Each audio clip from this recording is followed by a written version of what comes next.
Hello everyone. आज की इस वीडियो में हम आसान तरीके से गुणनखंड करना सीखेंगे। गुणनखंड प्रश्न, निम्नलिखित को गुणनखंड की सहायता से सरल कीजिए। क्वेश्चन 1, ए स्क्वायर माइनस बी स्क्वायर बटे ए प्लस बी।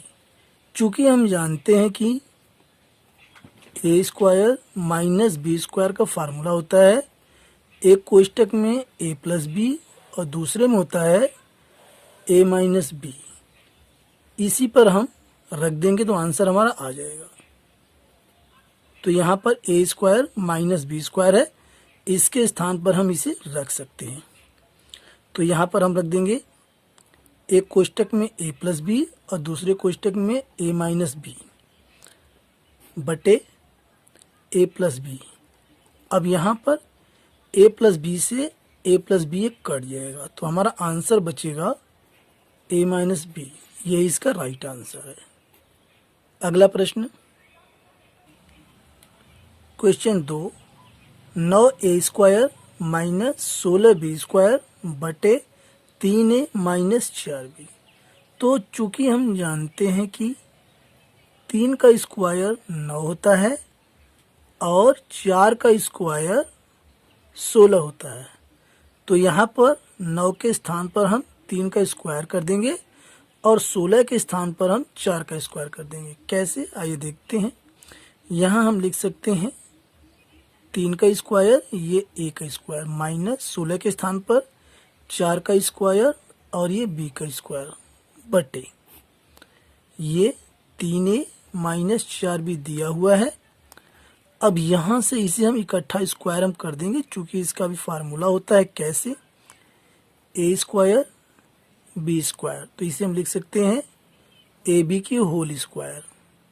इसी फार्मूले पे इसको हम रख देंगे तो आंसर हमारा आ जाएगा जो है। कैसे, आइए देखते हैं। यहाँ से इसे हम कर सकते हैं 3a का होल स्क्वायर माइनस इसे कर सकते हैं हम 4b का होल स्क्वायर बटे 3a माइनस 4b। अब यहाँ से ये हो गया 3a का होल स्क्वायर माइनस 4b का होल स्क्वायर। इसे हम ओपन कर देंगे ए स्क्वायर माइनस बी स्क्वायर के फार्मूले से, जो अभी मैंने आपको बताया है। तो यहाँ से हो जाएगा, अंश में हो जाएगा एक कोष्टक में 3a और प्लस में 4b और दूसरे कोष्टक में हो जाएगा 3a माइनस 4b बटे 3a माइनस 4b। अब यहाँ से 3a माइनस 4b अंश में भी है और हर में भी, ये कट जाएगा। तो यहाँ से बचेगा आंसर हमारे पास 3a प्लस में 4b। ये आ गया आंसर। इस प्रकार जो आप आसान तरीके से गुणनखंड करके क्वेश्चन को सॉल्व कर सकते हैं। अगला प्रश्न देखते हैं।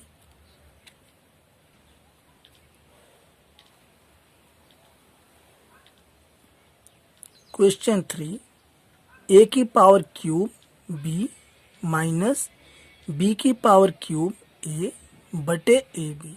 तो यहाँ पर अंश में जो है हम क्या करेंगे, ए बी यहाँ दोनों जगह कॉमन है, इसे हम कॉमन ले लेंगे।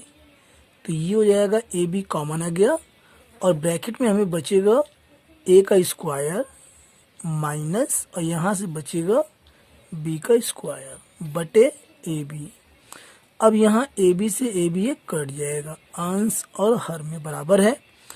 अगले स्टेप में ये आपका आ गया ए स्क्वायर माइनस बी स्क्वायर, चूँकि इसका फार्मूला होता है एक कोष्टक में ए प्लस बी और दूसरे कोष्टक में ए माइनस बी। ये हो गया इसका गुणनखंड, इसका आंसर आ गया।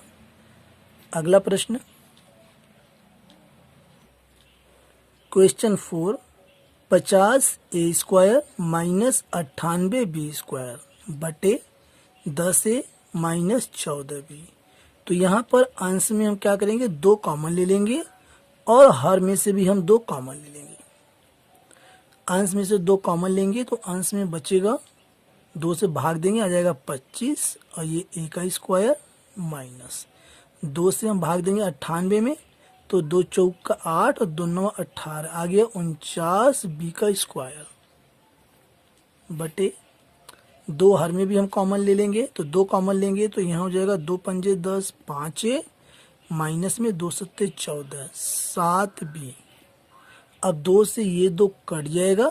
अगले स्टेप में इसे हम कर सकते हैं, ये जो 25 है ये 5 का स्क्वायर है, तो इसे यहाँ पर हम लिख सकते हैं 5a का इकट्ठा स्क्वायर माइनस 49 जो है ये 7 का स्क्वायर है, तो इसे हम लिख सकते हैं 7b का इकट्ठा स्क्वायर बटे हर में 5a माइनस 7b। अगले स्टेप में यहाँ अंश में a square minus b square का फार्मूला बन जाएगा, इस पर हम ओपन कर देंगे। तो एक कोष्टक में 5a प्लस 7b और दूसरे कोष्टक में 5a माइनस 7b बटे में 5a minus 7b। 5a minus 7b जो है ये अंश और हर में दोनों में बराबर, ये कट जाएगा। यहाँ से बचेगा हमें, अंश में हमें खाली बचेगा ऊपर से, तो आपका आंसर आ गया 5a प्लस में 7b, यही इसका राइट आंसर है।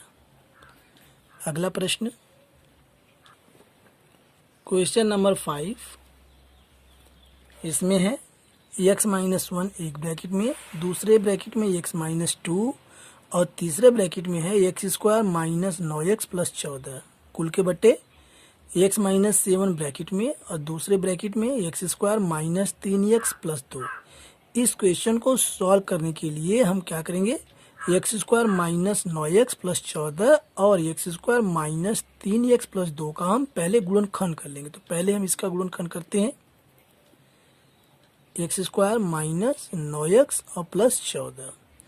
तो यहाँ पर एक्स स्क्वायर माइनस 9 को हम 2 पदों में तोड़ देंगे, तो ये हो जाएगा 7 दूना 14 और 7 और 2 को हम जोड़ देंगे, आ जाएगा 9। तो माइनस के 7x माइनस के 2x प्लस के 14, माइनस का 7x माइनस का 2x जब हम जोड़ेंगे तो यहाँ आ जाएगा माइनस का 9x। अगले स्टेप में यहाँ पर इन दोनों में x कॉमन है, तो ये हो गया, यहाँ से x बचेगा माइनस, यहाँ से 7 x ब्रैकेट में x माइनस 7 माइनस, यहाँ से 2 हम कॉमन ले लेंगे तो x माइनस 2 सत्ते 14। तो यहाँ पर अगले स्टेप में x माइनस 7 एक कोष्टक में और दूसरे कोष्टक में x माइनस 2 आ जाएगा। अब यहीं पर हम जो है इसका भी गुणनखंड कर लेते हैं, x square minus 3x plus 2, तो यहाँ पर 2 एकम 2, तो x square minus 2x minus x plus के 2। अब हम जो है कॉमन ले लेंगे जो है इन दोनों में, तो x हमारे पास कॉमन है, x कॉमन लेंगे तो ब्रैकेट में बचेगा x माइनस 2 और यहाँ पर कॉमन कुछ भी नहीं है, जहाँ कॉमन कुछ नहीं होता वहाँ कॉमन 1 होता है। ये चिन्ह कौन सा है, माइनस का, तो 1 यहाँ कॉमन और ये हो गया x माइनस 2। अगले स्टेप में हम कर सकते हैं x माइनस 2 हम कॉमन ले लेंगे, तो यहाँ पर दूसरे ब्रैकेट में बचेगा x माइनस 1। अब यहाँ दोस्तों गुणनखंड इसका भी हो गया है और गुणनखंड इसका भी हो गया है। अब ये हम यहाँ पर रख सकते हैं और इसे हम सॉल्व कर लेंगे। आइए देखते हैं, x माइनस 1 एक कोष्टक में और दूसरे कोष्टक में x माइनस 2 और इसका हमने गुणनखंड किया है, यहाँ पर ये इसके खंड है, तो ब्रैकेट में x माइनस 7 एक कोष्टक में और दूसरे कोष्टक में x माइनस 2 और यहाँ पर बटे में x माइनस यहाँ पर 7 है, x माइनस 7 और इसका हमने गुणनखंड यहाँ पर किया है, तो ये x माइनस 2 एक ब्रैकेट में और दूसरे ब्रैकेट में है x माइनस 1। अब हम इसे सॉल्व कर सकते हैं, यहाँ पर x माइनस 1 और ये अंश में भी x माइनस 1 है, हर में भी है, बराबर एक कट जाएगा और यहाँ x माइनस 2 और यहाँ भी x माइनस 2 है, ये भी बराबर कट जाएगा और ये x माइनस 7 भी बराबर है, कट जाएगा। बचा के अंश में x माइनस 2 और हर में कुछ नहीं बचा, तो हमारा आंसर आ गया x माइनस 2 बटे 1। इसे आप लिख सकते हैं x माइनस 2, यही इसका जो है राइट आंसर है। आई होप वीडियो आपको अच्छी लगी होगी। यदि वीडियो आपको अच्छी लगी तो चैनल को सब्सक्राइब कीजिए, इसे अपने दोस्तों में ज़्यादा से ज़्यादा शेयर कीजिए। Thanks for watching.